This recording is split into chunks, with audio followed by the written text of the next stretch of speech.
Hello everyone, myself Poornima. I graduated a degree in Electronics and Communication Engineering stream from Dayanand Sagar College of Engineering. I'm a 2023 passed out batch. I joined JSPIDER at the month of January. I joined here to learn the Java full stack development.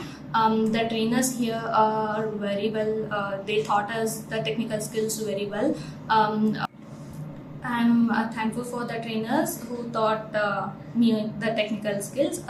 Shankar sir taught me Java, Mohan sir taught SQL, Rahul sir taught web technology, programming classes was taken by Siddesh sir, and JDBC was taught by Sridhar sir.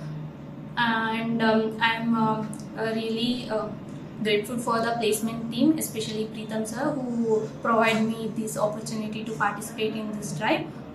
Thank you JSPIDERS for this opportunity.